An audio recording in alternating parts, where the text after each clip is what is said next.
आप सभी को जय माता दी, जय भोलेनाथ। मैं आपकी अपनी गुरु माँ महामंडलेश्वर अंजनी देवा दास जी महाराज।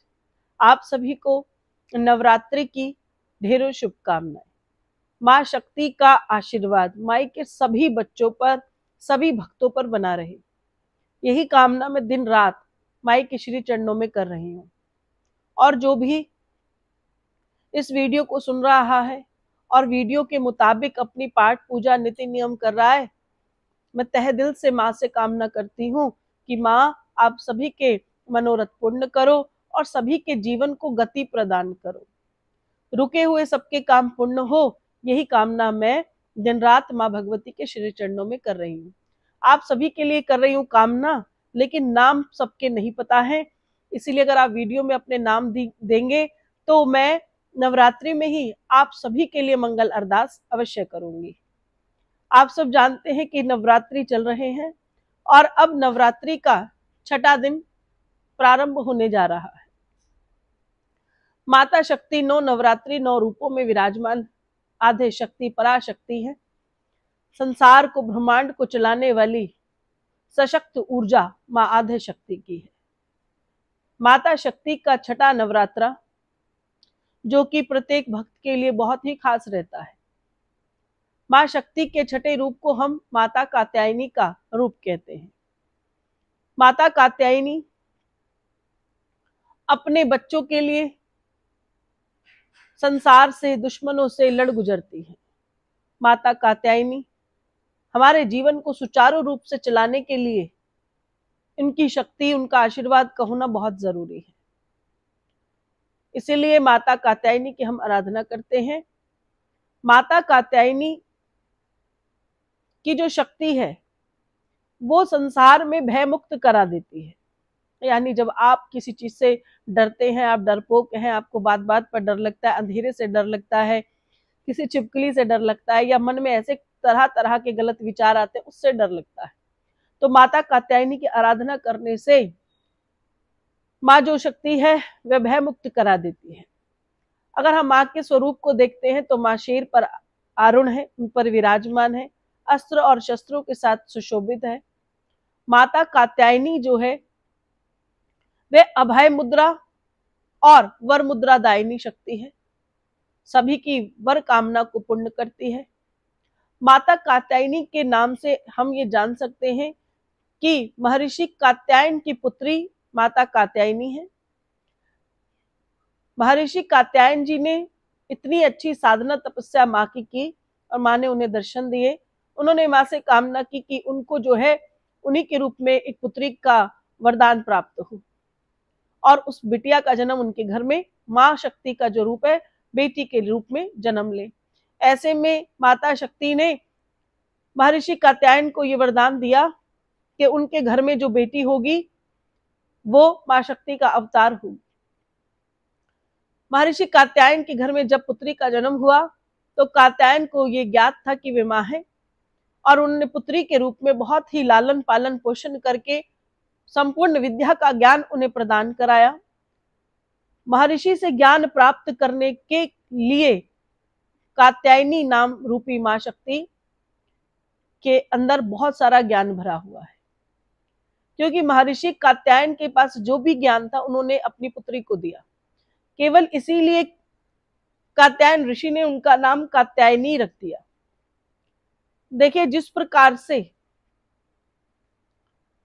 जनक जी ने अपनी पुत्री का नाम जानकी रखा था, ठीक उसी प्रकार से कात्यायन जी ने अपनी पुत्री का नाम कात्यायनी रख दिया। और माँ कात्यायनी की आराधना अगर बच्चे करते हैं तो उनके लिए ये बहुत विशेष रहता है, क्योंकि हर कोई विद्यार्थी है, हर कुछ कोई खोज में लगा हुआ है। भगवान की खोज करनी हो, ज्ञान की प्राप्ति करनी हो, या कोई भी नई चीज को सीखना हो, उसके लिए माता कात्यायनी जी का आशीर्वाद का होना बहुत जरूरी है। कल की पूजा बहुत खास रहेगी। माता कात्यायनी जी जो है वे ब्रज मंडल की अधिष्ठात्री शक्ति भी है। ब्रज वासियों में जितनी भी गोपियां थी वे सभी कृष्ण की प्रेमी थी, कृष्ण से प्रेम करती थी और सभी कृष्ण को पति रूप में पाने की कामना करती थी। ऐसे में सभी गोपियों ने ब्रजमंडल में माता कात्यायनी जी की आराधना की और माता कात्यायनी जी के वरदान से ही गोपियों का विवाह भगवान श्री कृष्ण के साथ हुआ। इसीलिए पूरे ब्रजमंडल में अधिष्ठात्री शक्ति है माता कात्यायनी। और आपको बता दूं कि मां शक्ति के जहां भी पिंड गिरे हैं वहीं पर ही सिद्ध स्थान हुआ, उसको शक्ति पीठ कहा गया। माता की शक्तियां जगह जगह गिरी, वहीं पर ही शक्ति पीठ बन गया। इसी प्रकार से मां आद्य शक्ति, मां जगत जननी के केश जो हैं वह ब्रजमंडल में गिरे हैं। जमुना जी के किनारे माता कात्यायनी की आराधना करने वाली स्त्री के सभी मनोरथ पूर्ण हो जाते हैं। इसीलिए ब्रजमंडल में माता कात्यायनी की पूजा बहुत विशेष रूप से की जाती है। भगवान श्री कृष्ण को पाने के लिए गोपियों ने कात्यायनी की आराधना की, तब से माता कात्यायनी जी की आराधना हम अपनी मनोकामना को पूर्ण करने के लिए करने लगे हैं। जो भगवान को ही गोपियों को प्रदान करा दे, ऐसी शक्ति की क्या बात है।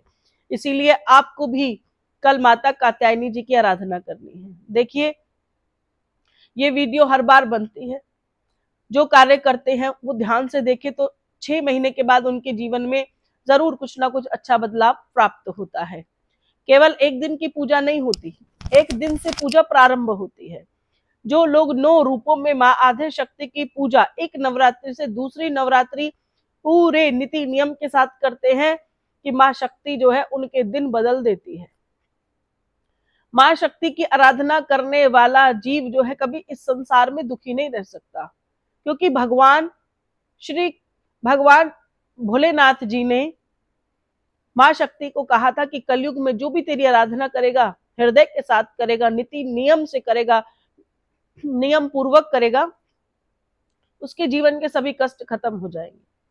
इसलिए मां आदि शक्ति की कामना करना है। कल कात्यायनी माता जी की पूजा है।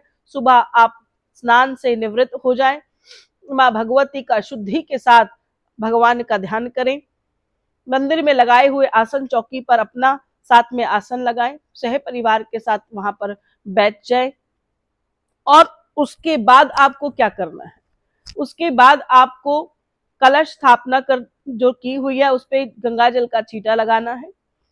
मंदिर में गंगा जल का छींटा लगाने के बाद आप सबको तिलक लगाइए, मां आद्य शक्ति को तिलक लगाइए, धूप और दीप को प्रज्वलित कीजिए, क्योंकि मां आद्य शक्ति की पूजा में धूप और दीप का बहुत ही विशेष महत्व रहता है।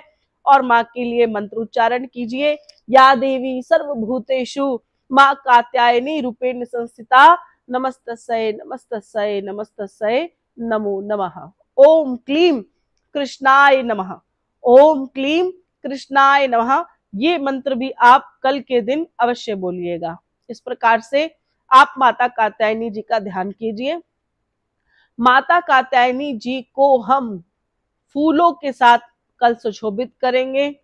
कनेर का पुष्प बहुत प्रिय रहेगा, लाल कलर का कनेर मां को प्रिय रहता है। पीला कनेर भी मिल जाए तो वे भी बहुत शुभता का प्रतीक रहता है। तो कल कनेर का पुष्प आप मां को चढ़ाएं। कुछ और न मिले तो फिर आप गेंदे का पुष्प मां को चढ़ा सकते हैं। माता कात्यायनी का जो रूप रंग है वो स्वर्ण के समान पीला है, इसीलिए पीले रूप का ध्यान करते हुए कल माता कात्यायनी जी की आपको आराधना करनी है। मां को पुष्प लगाने हैं, धूप दीप लगाना है। जो भी धुनी मैंने आपको बोली है वे कल धुनी से पूरे घर को आपको शुद्ध और पवित्र करना है। और माता भगवती के निमित्त जो कल भोग लगाना है वो बेहद खास रहने वाला है। कल के दिन आप मां शक्ति को शहद का भोग लगाइएगा। कल के दिन मां आद्य शक्ति को शहद का भोग 2 तरीके से लगा सकते हैं। देखिए, अगर आप और कुछ नहीं कर सकते तो आप क्या करिएगा, एक कटोरी में शहद लीजिए, चुटकी भर उसमें आप बूरा या खांड डाल दीजिए और माई को चम्मच के साथ भोग लगाइए। पहला तरीका, चांदी का बर्तन है तो चांदी की कटोरी और चांदी का चम्मच, उसमें डालिए शहद और खांड, लगाइए मां भगवती को भोग। उसके बाद तीसरा तरीका है कि कल के दिन आप माता जी को पान के पत्ते पर शहद और खांड डालकर भोग लगा सकते हैं। माँ शक्ति के निमित्त लगाया गया इस प्रकार का भोग माँ शक्ति को बेहद बेहद बेहद प्रसन्न करता है। ये कहने की बात नहीं है, पर सच तो ये है कि माँ भगवती ऐसा भोग स्वीकार कर कर अपने बच्चों को माला माल बना देती है। माला माल से मुझे याद आया, माँ भगवती को मालपुए भी बेहद पसंद है। अगर आपके घर में कोई कन्या है जिसने व्रत नहीं रखा हुआ है, वे अन्न खा रही है, तो आप उस बच्ची के लिए कल मालपुए बनाएं और उस बच्चे को माई का भोग लगाने के बाद वे मालपुए खिला सकते हैं। नहीं तो फिर मैंने आपको शहद बताया है, शहद के साथ आप माँ भगवती की कल के दिन आराधना कीजिए। पीली वस्तु का भोग लगाना बहुत आनंदित रहेगा। ऐसे में पीला पपीता हो सकता है, या फिर इस प्रकार का पीला फल, इसका भोग लगा सकते हैं। पीला आम आपको प्राप्त हो जाए, आप पीले आम का भोग लगा सकते हैं। अगर आपको कुछ भी समझ में ना आए तो आप पीली मिठाई का भोग लगा सकते हैं। कहने का मतलब ये है कि आप कुछ भी एक वस्तु का भोग ऐसा अवश्य लगाइए जो पीले रंग का हो। माता कात्यायनी का ध्यान कीजिए, माँ शक्ति का ध्यान कीजिए, भगवान श्री कृष्ण का ध्यान कीजिए, ब्रजमंडल का ध्यान कीजिए, माँ के सभी रूपों का ध्यान कीजिए। कात्यायनी माता जी की पूजा करने वाला जीवन में माला माल होता है। और बच्चों को वो जो शहद का जो आपने भोग लगाया है, वो अपने घर के सभी सदस्यों को वह भोग अवश्य खिलाएगा। बुद्धि को तेज करती है ये शक्ति माँ की, शरीर को बहुत सारा ज्ञान प्रदान कर सकते हैं अगर बच्चा पढ़ने वाला है तो। आशा करती हूँ माँ कात्यायनी की आराधना आप कल बड़े आनंद और भाव के साथ करेंगे, खूब माता रानी की जय जयकार करेंगे। सुबह और शाम की आरती अवश्य कीजिएगा। मन को शुद्ध बनाइए, मन को आनंदित रखिए, माँ शक्ति के श्री चरणों में अपना ध्यान लगाकर रखिए। अब शब्द बिल्कुल ना बोलिए, किसी की निंदा ना कीजिए, शुद्ध आहार को ग्रहण कीजिए और अपने गुरु की जय जयकार कीजिए। जो व्यक्ति अपने गुरु की जय जयकार नहीं करता, नवरात्रि में गुरु के लिए ध्यान नहीं करता, रास्ता उस तरफ भटक जाता है, वे व्यक्ति जो है उसका जीवन में कभी कल्याण नहीं होता। तो कल के दिन अपने गुरुदेव को प्रणाम कीजिए, माँ शक्ति को प्रणाम कीजिए, गुरु बृहस्पति जी को प्रणाम कीजिए। देखिए जीवन आनंदित हो जाएगा। आप सभी को जय माता दी, जय भोलेनाथ।